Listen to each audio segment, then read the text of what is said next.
Olá, meu amigo, minha amiga, como é que você está? Tudo bem? Pois é, esse aqui não é um encontro qualquer. É um encontro onde eu vou fazer a resolução de um simulado inédito que eu criei e que eu ofereci e tive a oportunidade de apresentar o simulado e algumas dicas ao vivo, inclusive, espero que você tenha acompanhado. Se você não acompanhou ao vivo, também não tem problema, porque esse vídeo continua ali disponível no meu canal no YouTube. Bacana? Beleza. Bom, aqui a ideia é, para que você tenha real dimensão disso, eu vou responder referente à situação prático-profissional e também avançar sobre cada uma das questões dissertativas. Portanto, a gente vai identificar a peça, nós vamos identificar a tese e ainda por cima vamos responder a 8 perguntas. Sim, 8. Afinal de contas, cada questão dissertativa tem letra A e letra B, não são 4 questões? Com letra A e letra B, isso acaba gerando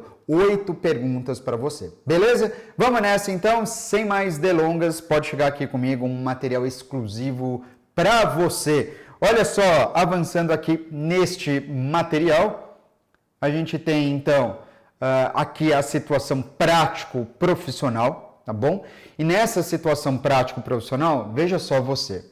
Vamos ler aqui comigo mais uma vez. Em um evento nacional organizado pela empresa Coringa, foram reunidos centenas de jogadores de pôquer que disputavam uma premiação total de R$100 mil em barras de ouro. O primeiro colocado receberia como prêmio o equivalente a R$30 mil. Contudo, em razão da tributação, seu prêmio líquido corresponderá a R$22.500. A cerimônia de entrega da premiação foi realizada há um mês, porém o vencedor do torneio se dirigiu para retirar o prêmio apenas no início dessa semana, quando soube que a nova lei majorou o tributo incidente sobre o prêmio e, portanto, o valor máximo que poderia retirar seria de R$15 mil, uma vez que o restante ficaria retido devido à nova exigência fiscal. Bom, questão: inconformado com a alta na carga tributária, você foi contratado para ingressar com a medida que assegure de imediato o levantamento do montante de R$ 22.500, portanto, o primeiro valor indicado, afastando-se também qualquer possibilidade de João, ganhador do prêmio, ser condenado ao pagamento de honorários advocatícios em eventual insucesso da demanda. Beleza? Tá bom. Então, olha só. Uma situação bastante objetiva aqui, mas que revela alguns pontos para os quais a gente tem que ter bastante cuidado. Quais são esses pontos? Então, o João foi vencedor de um determinado torneio. Tá? Um torneio que distribuía em prêmios R$100 mil em barras de ouro. Ele foi o primeiro colocado. Para ele, era designado um prêmio de R$30 mil, mas por conta da tributação, ele só levantaria mesmo o equivalente a R$ 22.500. Bom, já teve a cerimônia de premiação divulgando, portanto, quem são os vencedores, mas o João, ele apenas se dirigiu para retirar o prêmio nessa última semana. A cerimônia foi há um mês, né, quando teve a divulgação ampla, mas ele foi mesmo só para pegar o prêmio ali há uma semana atrás, tá bom? Pois é, só que nesse meio tempo, depois mesmo de haver a cerimônia de entrega e tudo mais, a legislação do imposto de renda, ela sofreu uma alteração. Alteração essa que certamente implicou no aumento da carga tributária. E por quê? Como que a gente tem certeza que teve um aumento da carga tributária? Ora, porque o João, ele sabia que o prêmio dele era de 30, mas que ele teria acesso a apenas R$ 22.500, como já informado, e por conta da legislação, certamente, então, em vigor. Ocorre que agora que efetivamente ele foi buscar esse prêmio, ele foi informado que ele só iria retirar R$15 mil, porque a legislação do imposto de renda alterou de tal forma que a retenção sobre o prêmio seria muito maior se comparado à situação anterior. Aí ele ficou indignado com isso, inconformado, ele procura por você para saber o que é que pode ser feito com duas condições. Olha só, leia lá na questão. Ele quer uma medida que assegure de imediato o levantamento do montante de R$ 22.500 e ainda uma medida capaz de uma medida na qual ele não seja condenado ao pagamento de honorários advocatícios num eventual insucesso da demanda. Pronto, então, isso aqui foi praticamente uma unanimidade, acredito que para você também. Estamos falando de um mandado de segurança, e é um mandado de segurança preventivo neste caso, a gente não está falando de um mandado de segurança repressivo, não há qualquer indício nesse sentido. Ainda assim, se surgir alguma dúvida para você, se preventivo ou se repressivo, não se preocupe quanto a isso, porque afinal de contas, o nome da peça é mandado de segurança. Você não precisa indicar se trata de um preventivo ou um repressivo. Não há. O nome em URIs, repito, é mandado de segurança. Então você coloca o mandado de segurança e está tudo resolvido. Até porque o fundamento do mandado de segurança preventivo, o fundamento do mandado de segurança repressivo é absolutamente o mesmo. Tudo bem? Tá bem claro? Ótimo. Beleza. Fechamos no mandado de segurança. Se fechamos no mandado de segurança, qual é o endereçamento? Volta aqui no problema. Olha só, veja que não há indicação nenhuma do local onde isso tudo tenha acontecido. A gente sabe apenas que o tributo que incide sobre isso só pode ser o imposto de renda. Então sabemos que temos que buscar a Justiça Federal. Primeira instância. Então como é que fica? Excelentíssimo senhor doutor juiz federal da vara, da Pontinhos, vara civil, da subseção judiciária de Pontinhos, porque a gente não tem a indicação da localidade. Beleza? Tá. A outra parte é identificar as partes envolvidas. Quem são as partes? Quem é o impetrante? João. Quem é o impetrado? União? Não. O impetrado é a autoridade coatora. Nesse caso, delegado da Receita Federal do Brasil. Fechou? Tá bem claro? E que fique, mais uma vez eu quero elucidar aqui, é um mandado de segurança, sim, o preventivo, acompanhado de medida liminar, certo? Essa é a base. Base, aliás, da Constituição Federal, lá no artigo 5º, inciso 69, né? Artigo 5º, inciso LX e X da Constituição Federal, combinado com o artigo 1º da Lei 12.016 de 2009, que é a Lei do Mandado de Segurança. Boa? Até aqui bem tranquilo? Ótimo, vamos trabalhar com a tese? Chega mais na tela. E para isso, produzir um novo material aqui para você, né, acrescentando aquilo que você certamente já tinha à disposição. Olha só, podemos avançar. Bom, vamos lá. Imposto de renda, correto? Como é que você sabe que é o imposto de renda? Porque então, estamos falando de acréscimo patrimonial. Perfeito. Olha lá primeiro, tá? Primeiro estamos falando de acréscimo patrimonial com base, então, no artigo 43 do Código Tributário Nacional. Mas não há nenhum confronto com o artigo 43, até porque, ainda que um prêmio de um torneio como esse não seja renda, por outro lado, ele encaixa no conceito de proventos de qualquer natureza. E o IR, dentro do estabelecido nesse artigo 43 que eu falei, é um imposto que incide sobre renda e proventos de qualquer natureza. Daí, a incidência está correta. O problema é quanto que incidiu. Afinal de contas, primeiro princípio que eu destaco, princípio da anterioridade. Veja que o problema ele diz o seguinte, que esse aumento, essa modificação, aumentando a retenção do imposto e, portanto, diminuindo o prêmio que o João vai ter acesso efetivamente, isso significa dizer que houve um acréscimo na alíquota do imposto de renda, uma oneração do tributo. E se há oneração do tributo, todas as vezes que você fala em tributo onerado, em um tributo que venha a ser majorado, você tem que lembrar do princípio da anterioridade. Só que aí o princípio da anterioridade, por sua vez, ele comporta duas regras.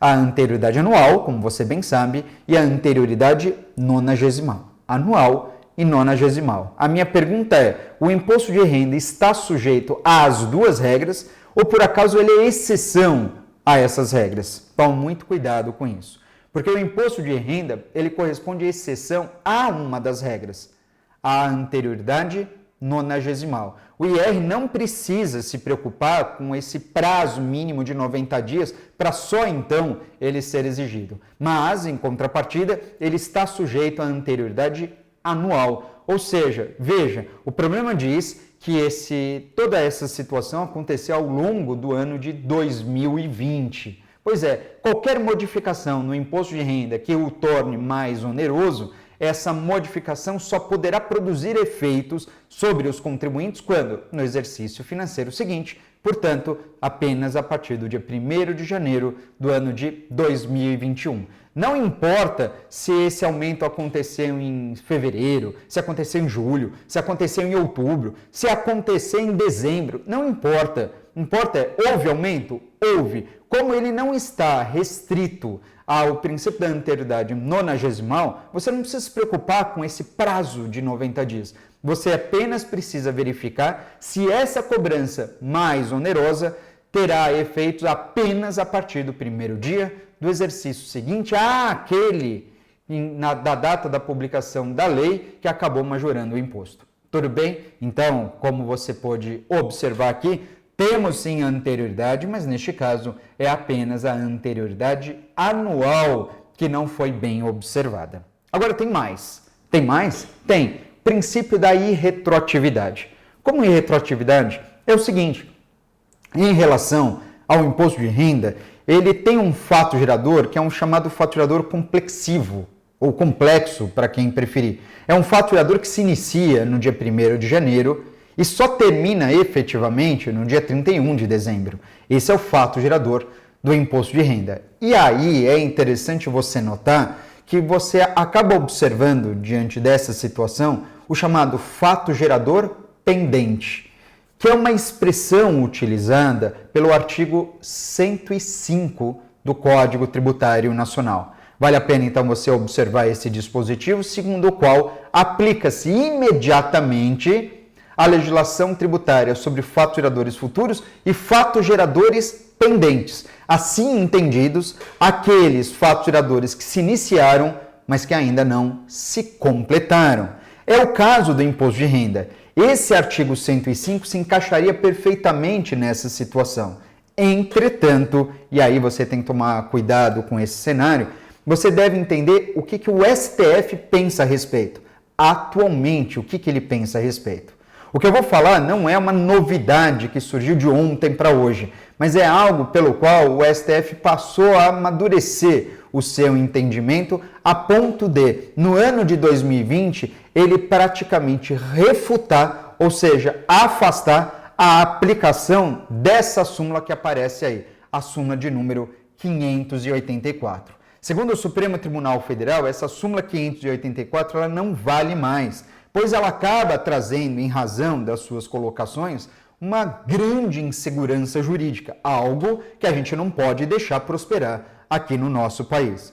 Então, o importante é, se você tem uma legislação do IR que foi modificada ao longo de num determinado dia, num determinado mês, durante um ano, veja, essa modificação, ela não pode alcançar os rendimentos anteriores a ela, sob pena de você ter uma legislação retroativa. E como você bem sabe, o princípio é da irretroatividade, aquele que veda, que proíbe que a legislação tributária alcance fatos geradores anteriores à data da publicação da lei, a data da vigência, portanto, da lei. Você tem sim uma violação ao princípio da irretroatividade e para isso você deve, para efeitos do exame da ordem, inclusive, citar a súmula 584, porém dizendo que esta súmula deve ser afastada e que hoje em dia é exatamente nessas condições que o STF trabalha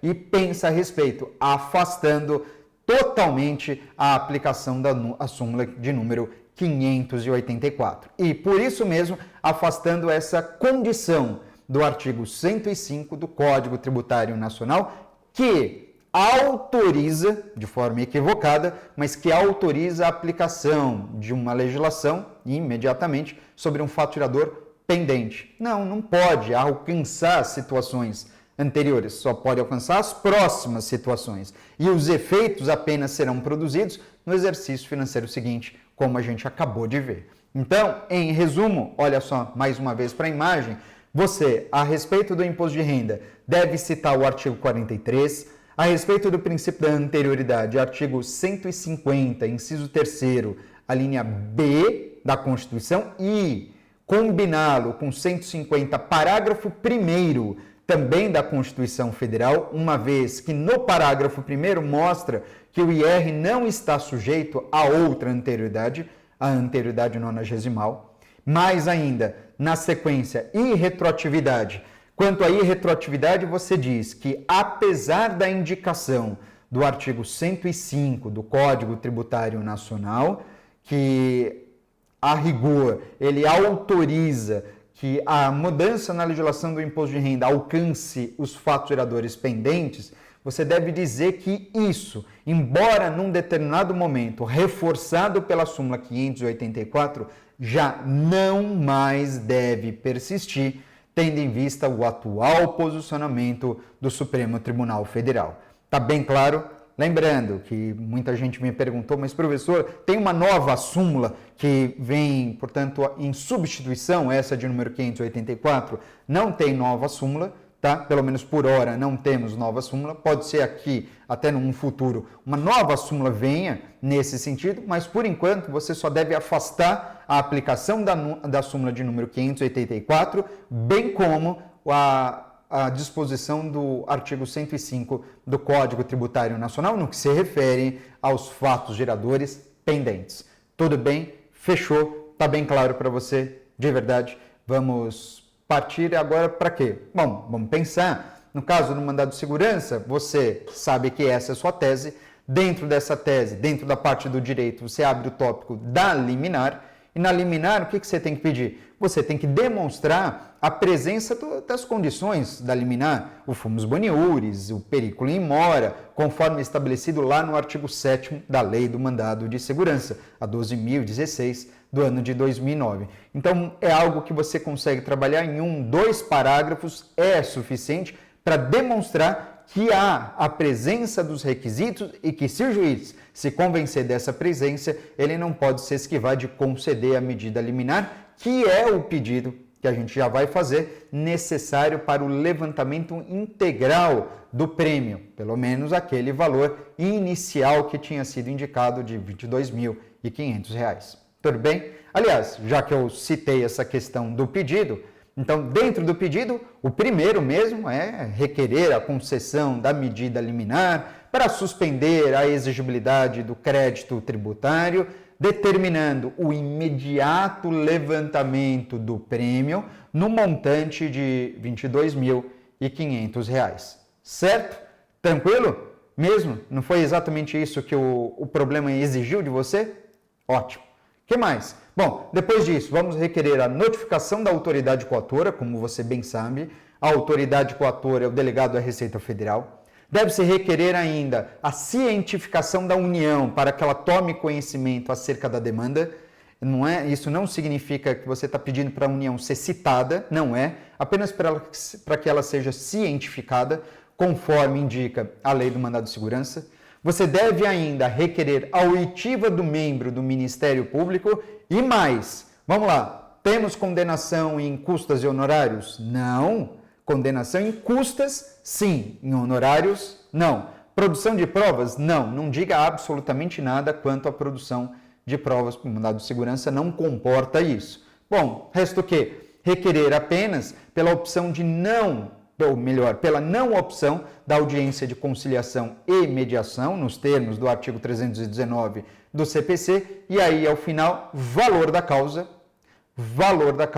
fechamento da peça, termos em que pede deferimento, local e data, espaço para assinatura do advogado, OAB / pontinhos. Beleza? Tranquilo? Boa? Espero que você tenha se dado bem na peça. Veja, a peça fácil de ser identificada. O problema, a tese, já deve exigir um pouco mais de você normalmente. Beleza? Vamos voltar aqui. Bom, temos mais? Temos, claro que temos mais. Vamos avançar aqui mais um pouquinho. Vamos partir para as questões. Agora, questões. Primeira questão aparecendo aí para você. Olha só.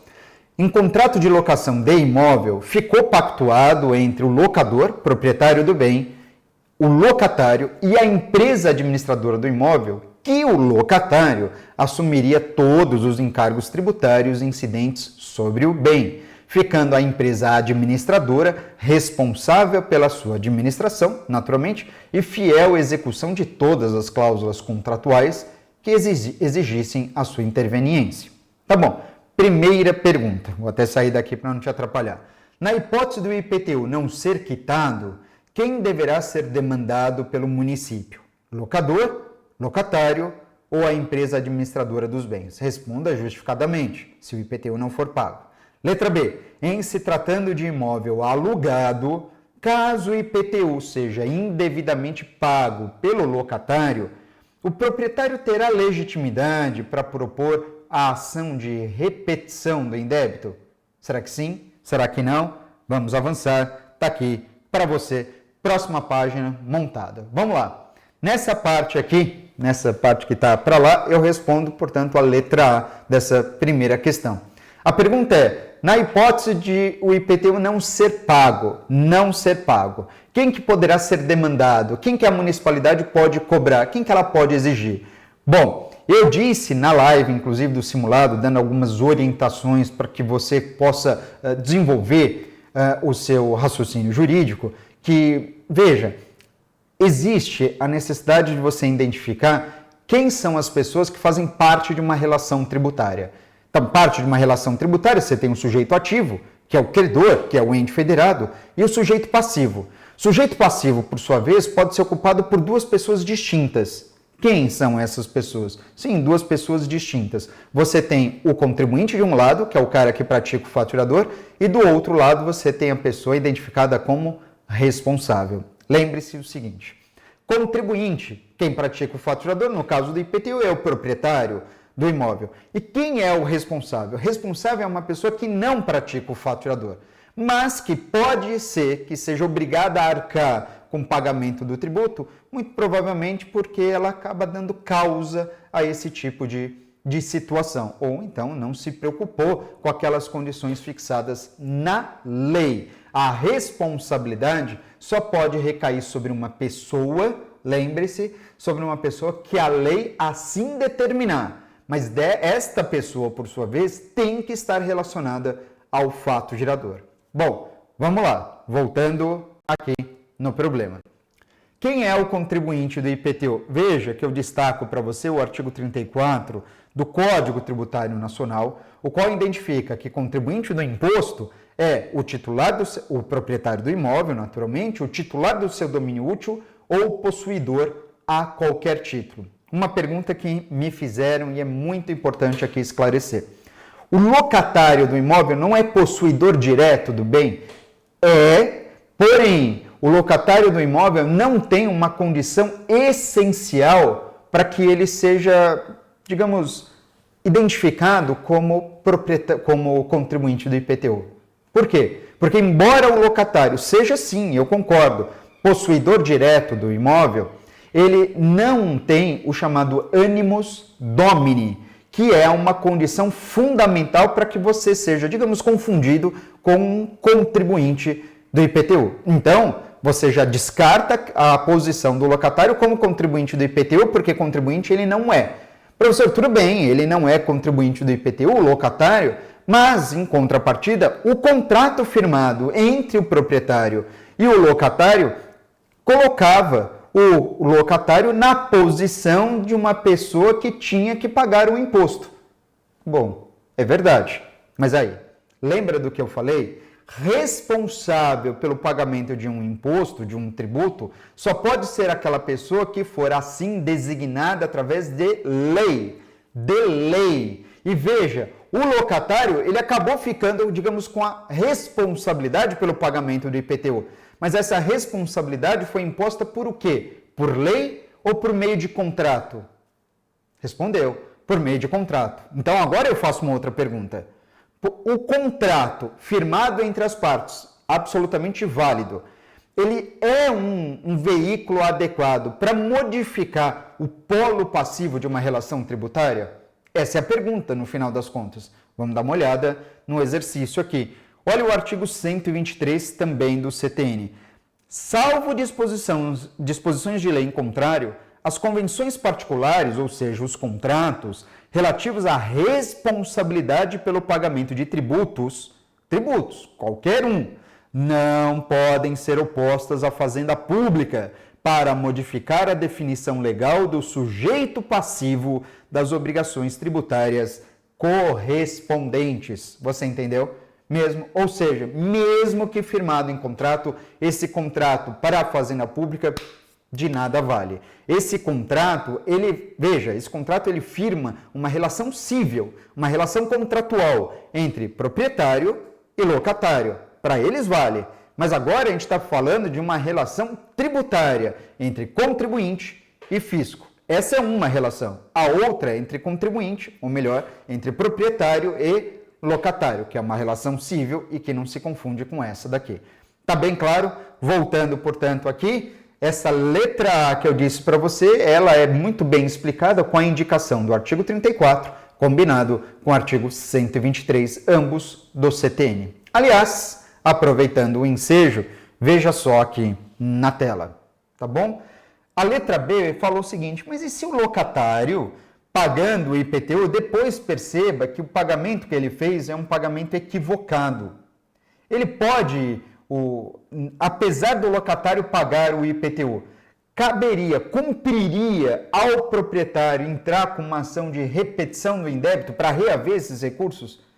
Bom, olha, importante. Quem tem legitimidade para entrar com uma ação de repetição do indébito tem que ser aquela pessoa que esteja envolvida na relação jurídico-tributária. Senão não tem sentido. Senão você paga um tributo de forma inadequada e eu vou lá e entro com uma ação de repetição do indébito. Pode ser que tenha razão mesmo, que você tenha pago um tributo de forma equivocada, um tributo que você pagou a maior. Mas aí eu, que não tenho nada a ver com a história, percebendo esse equívoco, entro na justiça pedindo a restituição do valor? Você acha que tem sentido isso? Pois é, eu também concordo, não tem sentido absolutamente nenhum. Então, quem pode pedir o dinheiro de volta, você está falando de uma pessoa que esteja envolvida na relação tributária. E quem é essa pessoa? A gente acabou de comentar. Olha só, quem é essa pessoa? Olha o artigo 34. Bom, essa pessoa é o contribuinte. E quem que é o contribuinte? É o locatário ou o proprietário? Hein? Locatário ou proprietário? Proprietário. Professor, mas não foi o locatário que pagou? Foi, mas ele não tem legitimidade para entrar com uma ação repetitória. É o proprietário que fará isso. É ele quem tem legitimidade. Tanto assim que eu indiquei para você uma súmula aí. Dá uma olhada. Súmula 614 do STJ. É uma súmula sensacional para ser cobrada. O locatário não possui legitimidade ativa para discutir a relação jurídico-tributária do IPTU de taxas referentes ao imóvel alugado, nem mesmo para repetir o indébito desses tributos. Você entendeu? Você vai usar o mesmo artigo 34, só que aí trazer para reforçar a sua resposta a súmula de número 614 do STJ. Que cai com uma luva. Concorda comigo? Vamos para mais um exercício? Chega mais na tela. Avançando aqui, questão de número 2. Olha só, leia aqui comigo então, a questão de número 2. O secretário estadual do Meio Ambiente de uma cidade localizada às margens do rio Paranapanema instituiu pela portaria número 1 de 30 de dezembro de 2018 a cobrança de taxa visando custear a atividade de fiscalização e controle da emissão de poluentes do rio. Tá bom. De acordo com a portaria, todas as indústrias localizadas ao longo do rio, que certamente corta o estado, em grandes proporções, essas indústrias seriam contribuintes da referida taxa. A indústria química Glub S.A., alegando que não despeja qualquer tipo de poluente no rio, porém estabelecida às margens dele, o procura para resolver algumas dúvidas a respeito da cobrança. Quais são essas dúvidas? Olha só, olha a letra A. Tendo em vista não ser poluidora, a empresa estará obrigada a recolher a taxa? Essa é uma pergunta. Segunda pergunta. Em razão da participação de uma licitação próxima, a indústria química, pensando questionar de alguma forma a validade da cobrança sem maiores ônus, lhe pergunta sobre qual seria a medida judicial adequada e quem deveria ser acionado na justiça para prestar informações. Vamos lá? Avançando aqui então para as minhas dicas. Olha lá. Então, o que nós temos daquele lado ali? Aquela pergunta se, por exemplo, se essa cobrança é válida, se essa cobrança ela pode acontecer, se a indústria química Glub SA estará sujeita mesmo a essa cobrança, pois, apesar dela estar localizada ali na região que a portaria assim determinou, ela não é poluente, ou seja, ela não joga ali os seus detritos, por exemplo, no rio, ela não polui, enfim, ela entende então que apesar de geograficamente estar num local onde todas as indústrias foram identificadas como contribuintes dessa taxa de fiscalização, por outro lado, ela simplesmente não polui. E por isso mesmo ela entende que ela não pratica o fato gerador correspondente. Aí você vai me dizer o seguinte, professor, peraí, já entendi. Olha lá, artigo 77 do Código Tributário Nacional. Veja, ele diz o seguinte, que as taxas cobradas pela União, Estados, Distrito Federal ou pelos municípios, no âmbito de suas respectivas atribuições, têm como fato gerador o exercício regular do poder de polícia ou a utilização efetiva ou potencial de um serviço público específico e divisível prestado ao contribuinte ou colocado à sua disposição. Então é o seguinte, ainda que você diga assim, professor, eu acho que ela estará sim sujeita ao pagamento da taxa, afinal de contas, nós estamos falando de um serviço ainda que de fiscalização, que acontece e que esta empresa estará sujeita a ser fiscalizada. E ainda que ela não venha a poluir o rio, ela deve contribuir com esse tipo de serviço. Bom, é interessante esse seu ponto de vista, mas, por outro lado, se esse apontamento está correto, a gente tem que tomar cuidado com um outro que ficou ali meio escondido. É mesmo, ficou meio de lado. E que se eu tivesse destacado apenas ele, você teria percebido. Como assim? Peraí, o que eu não vi, professor? Vem aqui comigo. Olha só, eu vou voltar para a questão. Tá? O secretário estadual do Meio Ambiente de uma cidade localizada às margens do rio Paranapanema instituiu pela portaria. Instituiu por uma portaria uma taxa.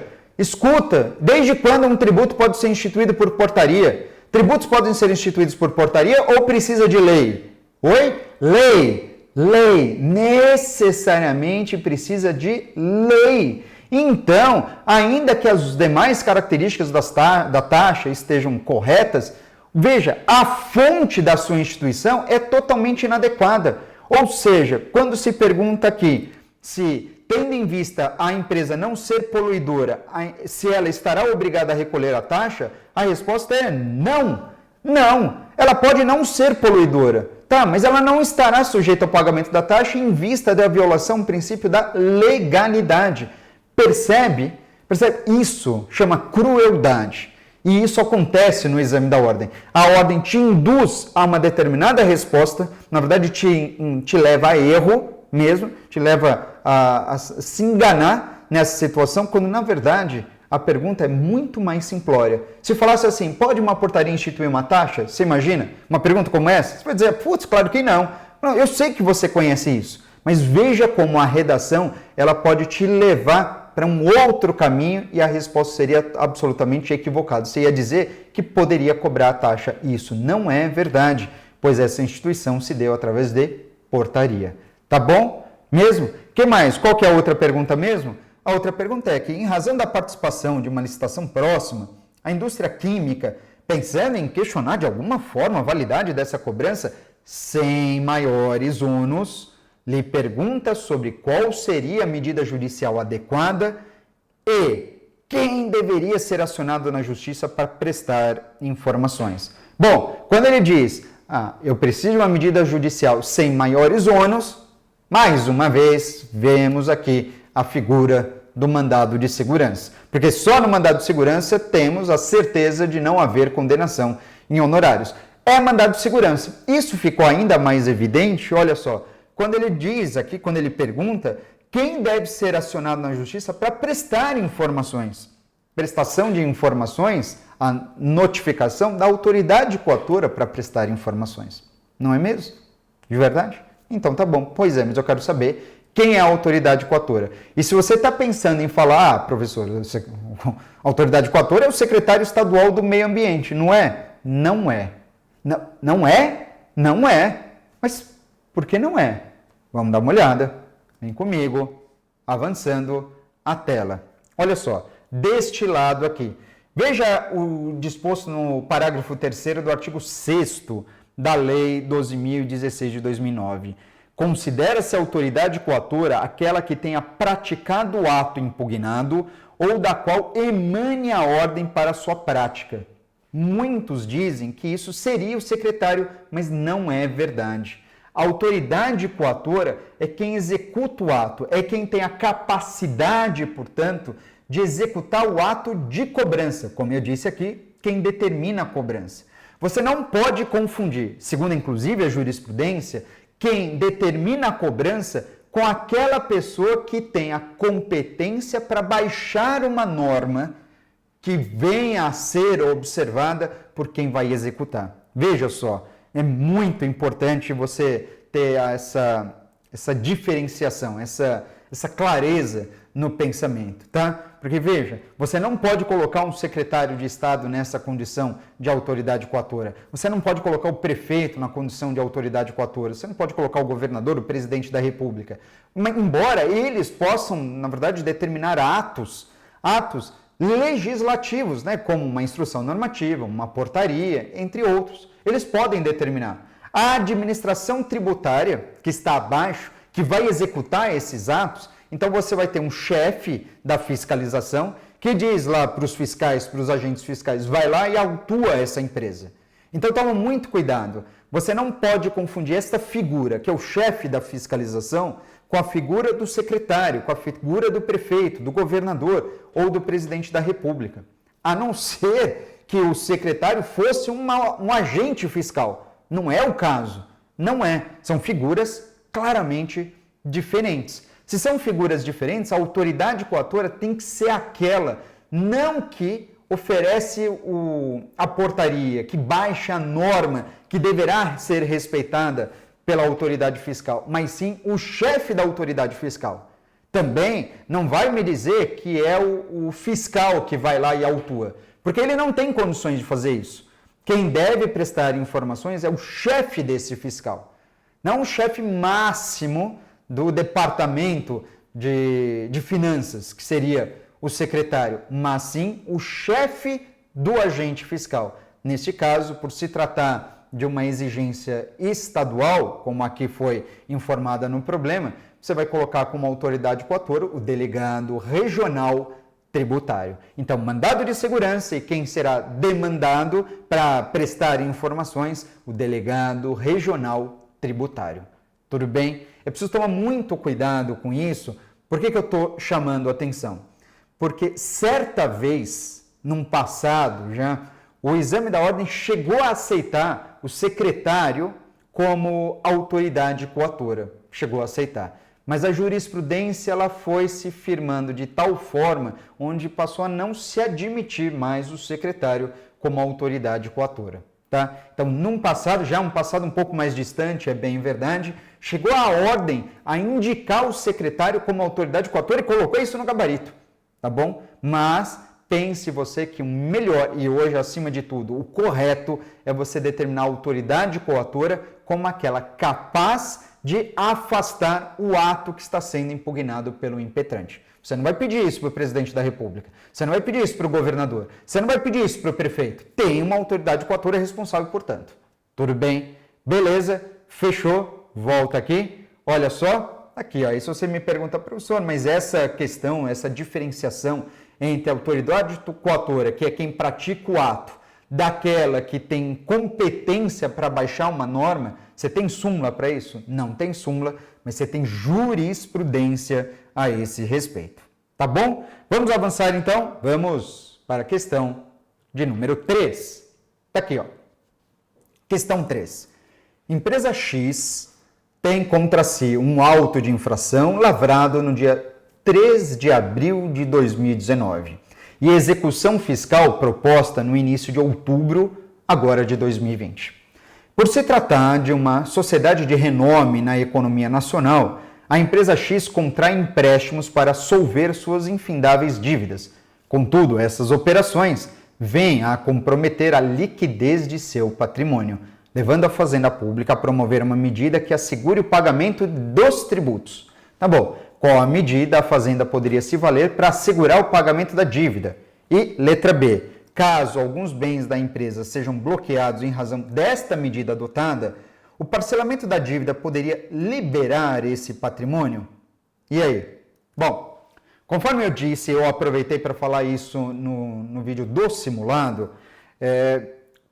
o nosso ponto de partida é verificar que a administração tributária, nesse caso a Fazenda Pública, ela tem uma série de privilégios, garantias, preferências para cobrar esse crédito tributário em detrimento de qualquer outro credor, em detrimento de qualquer outro credor desse mesmo contribuinte. Porque esse camarada, ele está devendo tributos, ele pode estar devendo algum financiamento bancário, ele pode estar devendo empréstimos, enfim, para outras instituições, ele pode ter vários credores. E aí, a Fazenda Pública, será que ela vai concorrer com todo esse pessoal? Será? Não. Por quê? Porque ela tem vantagens. Ela tem vantagens exclusivas. E essas vantagens exclusivas estão estampadas no CTN, a partir do artigo 183, e isso avança até o artigo 193. Mas eu quero chamar a atenção a você ao artigo 183, que eu nem destaco aqui, mas eu chamo a atenção neste momento.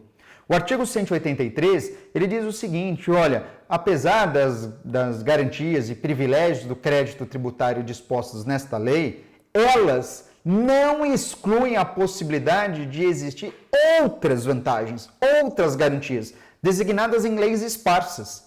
E tem isso.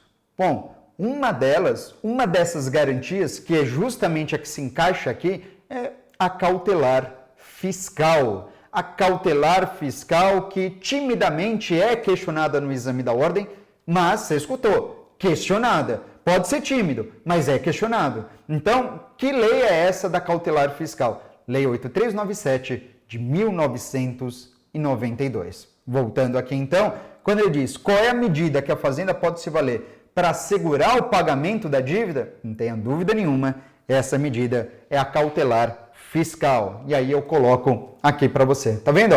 Olha o artigo 1º da cautelar fiscal. O procedimento cautelar fiscal poderá ser instaurado após a constituição do crédito tributário, inclusive no curso da execução judicial da dívida ativa da União, Estados, Distrito Federal, municípios e respectivas autarquias. Então, uma cautelar fiscal não é só para a União, não é só de âmbito federal, mas estadual, municipal e distrital. A rigor, uma cautelar fiscal, ela pode ser intentada a partir do momento que o contribuinte já teve contra si um lançamento, ou seja, a partir do momento que constituído esteve ou está o crédito tributário, já cabe uma cautelar fiscal em razão de uma série de situações contempladas na própria lei.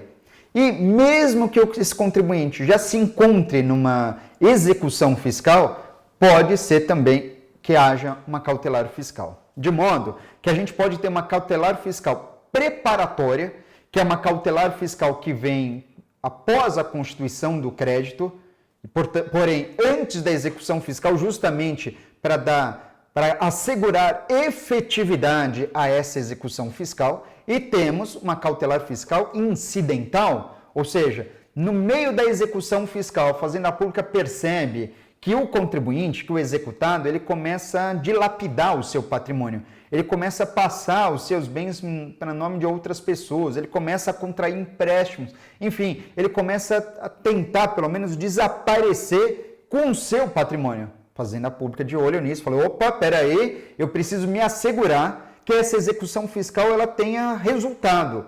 E como que ela faz isso? Ela pode usar, então, uma medida cautelar. Me perguntaram o seguinte, mas professor, o CPC de 2015, ele não extinguiu as medidas cautelares, as ações cautelares? De fato, sim, mas isso não significa dizer que a cautelar fiscal que está numa outra legislação não existe mais ou não é mais aplicada. É aplicada, sim, até porque a Fazenda Pública ela não tem outro recurso, ou pelo menos judicial, para ela assegurar essa condição. ela tem recursos extrajudiciais. Ela pode protestar eventualmente no cartório, ela pode, enfim, se valer de outras medidas para tentar forçar o pagamento desse tributo, ou pelo menos tentar cobrar de uma outra maneira. Agora, judicialmente, fazendo o papel de uma cautelar fiscal, não tem. E ainda que o CPC não tenha trabalhado mais com ações ou medidas cautelares, isso não invalida a cautelar fiscal. Tudo bem? Beleza? Ótimo. Cautelar fiscal mesmo? Tá, mas peraí, mas tem uma outra pergunta. Chega aí. A outra pergunta, e eu vou voltar aqui rapidamente.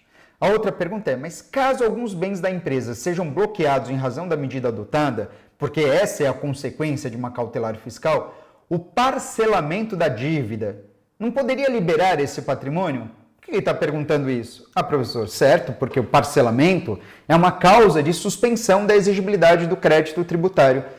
Ah, é verdade. É verdade. Parcelamento suspende a exigibilidade do crédito tributário. Assegura, inclusive, a obtenção de certidão positiva com efeitos de negativa.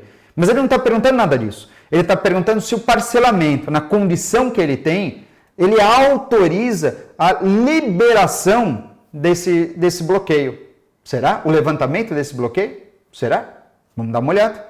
Vem aqui comigo na tela mais uma vez. Bom, se esses bens bloqueados, em razão da medida adotada, com um parcelamento, isso poderia ser liberado? Olha o que nós temos aqui na sequência. Artigo 3º.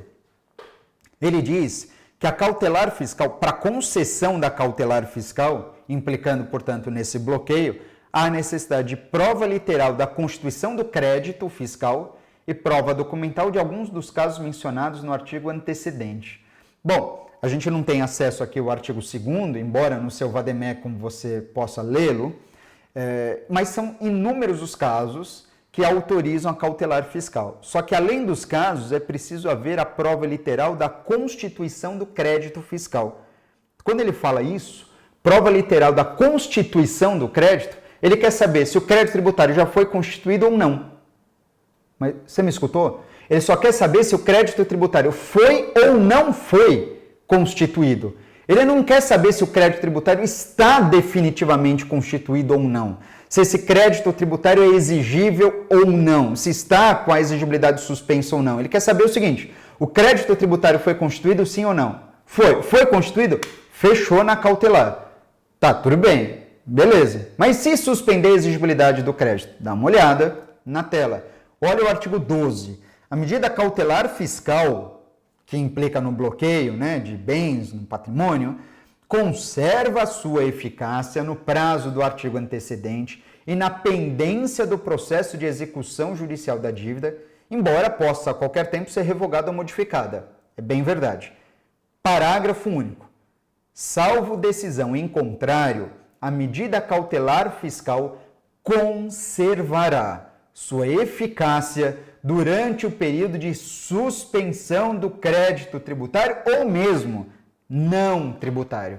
Então, não só está na lei, mas como é o entendimento da nossa jurisprudência, inclusive do Superior Tribunal de Justiça, que as modalidades de suspensão da exigibilidade do crédito tributário, elas trazem algumas consequências jurídicas. Mas uma delas não é a liberação desse bloqueio em virtude da concessão de uma medida cautelar. Beleza? Toma muito cuidado, porque esse é um ponto muito particular da cautelar fiscal, mas, ora, pode muito bem ser perguntado a você. Mas agora você já sabe a resposta. Aliás, por falar em resposta, temos mais uma pergunta para responder. Chega aqui comigo? Vamos lá. Questão de número 4. Olha lá. Considerando a montagem e organização de uma editora de escopo religioso, os responsáveis pela produção das obras literárias ficam preocupados com possível exigência tributária apesar do seu ramo de atividade e lhe perguntam. Letra A. É válida a cobrança por parte do município de taxa de licenciamento, taxa de licença de funcionamento e do IPTU sobre o imóvel onde está localizada toda a estrutura da editora? Letra B. Caso a editora expanda seus negócios e contrate outra empresa para distribuir exclusivamente seus títulos literários, qual a compreensão dos tribunais superiores acerca da incidência tributária sobre o serviço de distribuição das obras? Duas perguntas bem interessantes e que exigem muito raciocínio jurídico, tá? Inclusive jurisprudência. Vem comigo? Bora! Ó, vamos avançar aqui e aí eu quero apresentar essa primeira situação, desse lado aqui. A letra A, ela está dizendo o seguinte, bom, olha, e aí, pode cobrar taxa de licença de funcionamento e o IPTU sobre a editora? Mas está cobrando o quê? Está falando de taxa de licença de funcionamento e IPTU. Você vai dizer, bom, peraí, professor, nós não estamos falando de uma editora? Sim, ou estamos falando de uma entidade religiosa? Não, estamos falando de uma editora que vende títulos com um objetivo religioso. Mas veja, não é a imunidade religiosa que você tem que trabalhar aqui, é a imunidade de imprensa, não é religiosa. Ora, quer ver eu te convencer? Se os títulos literários não tivessem conteúdo religioso, se esses títulos literários fossem, enfim, histórias em quadrinhos, não gozaria de imunidade? Claro que sim. Não seriam histórias em quadrinhos? Não teria imunidade? Sim. Porque, afinal de contas, nós estamos falando da imunidade de imprensa. Então, não importa se é um título, não importa o conteúdo do título literário, né? Pode ser livros de romance, de ficção, podem ser vademecums, ora, por que não? São títulos literários. Está tudo imune, com toda certeza. Então, nós estamos falando da imunidade de imprensa, não a religiosa. Por isso, não por outro motivo, eu destaquei aqui o artigo 150, inciso 6º, a linha D. Mas lê o dispositivo. O dispositivo diz assim, sem prejuízo de outras garantias, é proibido aos entes federados instituir impostos sobre livros, jornais, periódicos e o papel destinado à sua impressão. Ah, professor, eu sabia, realmente só impostos. Bom, então quer dizer o seguinte, o IPTU não pode ser pago, mas a taxa eventualmente será cobrada. Não é essa a resposta? Não. Não? Não. Peraí, professor, você acabou de falar. Peraí, eu acabei de falar. É bem verdade e muita gente adotou esse tipo de raciocínio, mas a resposta correta não é essa. Não é porque, veja só, no artigo 150, inciso 6º da Constituição, e se você tiver com o seu vademeco aí, faça o favor, o abra nessa página, 150, inciso 6º, ele vai indicar para a gente 5 imunidades genéricas. Nós temos a imunidade recíproca, a imunidade religiosa, a imunidade condicional, a imunidade de imprensa e a última, imunidade musical. São 5, certo? Tá, vamos lá. Eu pergunto para você, na primeira imunidade, a imunidade recíproca, quem está imune? Você consegue me responder? Quem está imune? Na letra A? Você consegue. Você vai dizer, na recíproca estão imunes União, Estados, Distrito Federal, municípios, autarquias, fundações, até mesmo, para você, se você lembra da jurisprudência, empresas públicas e sociedades de economia mista. Então, ótimo, você consegue me responder quem está imune. Na letra B, imunidade religiosa, você consegue me responder quem está imune? Consegue? Claro, quem está imune? Na religiosa. Professor, as entidades religiosas, os templos de qualquer culto. Perfeito, tá certinho. Na letra C, do inciso 6º do artigo 150, você consegue me responder quem está imune? Claro, professor. Está dizendo lá partidos políticos e as fundações mantidas pelos partidos políticos, sindicatos e ainda entidades de assistência social e entidades educacionais sem fins lucrativos. Você me respondeu quem está imune. Perfeito. Agora presta atenção, eu vou perguntar de novo, mas presta atenção na minha pergunta. A pergunta é, na letra D, do inciso 6, do artigo 150, quem é que está imune? 156D é a imunidade de imprensa. Quem está imune? Professor, livro, jornal, periódico e o... Não. Eu perguntei quem está imune. Eu não perguntei o que está imune. Quem? Quem? Não dá para você responder quem está imune. Como não? Olha só, as 3 primeiras que eu trabalhei, você respondeu para mim quem está imune. Você leu o texto da Constituição e me respondeu. Então, as 3 primeiras são imunidades subjetivas. Fazem referência à renda, patrimônio e serviços relacionados a pessoas. Então, essas pessoas estão imunes. Na letra D, a imunidade é para livro, jornal, periódico e o papel destinado à sua impressão. Esta imunidade da letra D é uma imunidade subjetiva, tal qual os anteriores, ou uma imunidade objetiva? Boa. Boa é isso. É uma imunidade objetiva. Se é uma imunidade objetiva, uma editora gozará de imunidade porque vende livro? Uma editora tem imunidade? Não, a imunidade não é da editora, a imunidade é do livro. A imunidade não é da gráfica, a imunidade é da revista.